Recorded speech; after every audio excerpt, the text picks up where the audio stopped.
Assalamu alaikum урматтуу биздин каналдын көрүүчүлөрү, кутмандуу күнүңүздөр менен.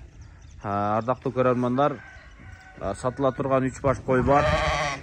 Экөөсү козулуу, бирөөсү туу элек бал. Бирөөсү боз. Булар аэропорт манас дачасында. Наличный ушул үчөөсү бар. Алам дегендер болсо аягына чейин көрүңүздөр. Бүгүн мына күн өтө салкын болуп атат. Сонун 20 март бүгүнкү число. Туткан орозоңуздар кабыл болсун. Сатыла турган ушул 3 баш кой. Көрүңүздөр, мына артта турган тиш жаңы жарган токту, биринчи туу. Козусу эркек. Анан эң чекедеги сары койдун экөө тең ургачы козулар. Козулар ургачы, ушул эгиз тууган. Экинчи козулар эле? Ушул эгиз козулар экинчи козулар экен. Козулар уже 20 күндөн кийин козуларын бөлүш керек. Койдун өзүн жакшылап семириш керек. Кой бир аз толот. Чистатасы жакшы кой экен. Андан кийин жакшы кочкорго майдын аягына качырсаңыздар болот. Тетиги ортодогу кой боз. Алда биринчи туу болот, биринчи туу. Жаңы 4 тиш болуп. Кыскасы жаш койлор. Бүт баары жаш койлор. Алам десеңиздер байланышып көрүңүздөр. Кыскасы үчөөүнө 165 000 сом баа койду. Туугандар 55 000ден. Өзүңүздөр дагы содалашып көрөсүздөр. Ушундай баа коюлду. Жаккан болсо байланышып көрөсүздөр мына. Аэропорт манас дачасында турат туугандар. Көрсөтүп коеюн.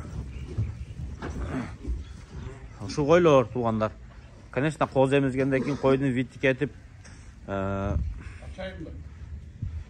ачып коерүң. Бир аз арыкта башкача болот. Семиргенде кой башкача болот туугандар. Боз койдун көрүнүшү вообще башкача болот. Ошондуктан эми алам десеңиздер байланышып көрүңүздөр. Ушул койлор жаш койлор. Койлордун жаштыгы бар. Көпчүлүгү жаш издешет баары бир. Анан эми наличный кочкоруңуздар болсо, өзүңүздөр ошо кочкоруңуздарга дароо семиртип коюп аласыздар. Мына моy эгиз тууган койду мына 20 күндөн кийин уже бөлсөңүздөр боло берет. Койду көп кыйнабай. Эгиз козулар жанагы 1 ай болгондон кийин өтө көбүрөөк эмип, кой өтө арыктап кетет туугандар. Эгиздерди билесиздер өзүңүздөр. Башында тууганда 20 күнгө чейин анча арыктабайт. 1 ай болгондо козулар чоңоюп дагы шоро баштайт да, пырылдатыпчы.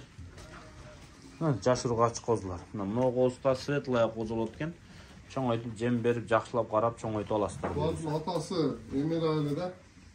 Бираз чоңуйраак кочкор эле. Энеси светлорыжий да. Козусу да бирөөсү энесин тартты, бирөөсү атасын тартты да, өңүч. Болду да. Наркыда ушу мына кичинекей козулардын атасы бире? Жок, кичинекей козунун атасы бөлөк ал, Широкий Абдулла Шариповдун куросунан ошол. Ал светлорыжий. Өңү эме болуп кетет, ачык сары болуп кетет. Көздүн айланасын карап коюңуздар. 45 күндүк козу да. Качан туулду? 45 күн болуп калды. 4-5 күн болуп калыптыр. Мына качан туулуп калат? Апрелге өтүп кетеби? Апрель, майга барып кетет. Бирок курсактар таштай баштаптыр, Мына өзүңүздөр сүйлөшүп көрөсүздөр. Мына экөө жем-чөп жеп калыпты. Көрдүңүздөрбү? Жем-чөп жеп калган. Жүнү жакшы коз экен муну. Зато ургачы. Ургачы это пилус туугандар. Носороктун линиясынан кочкор булардын аталарычы. Кой өзү Кораблевская, Наркыл Андрастын линиясы, жаңы 2 тиштей өткөн. Жаңы коз тууган, Чекедеги Корабльдин линиясы. Линияларында уктуңуздар, өзүңүздөр сүйлөшүп көрөсүздөр. Баасында 165 000 деп койду, дареги аэропорт манас дачасында.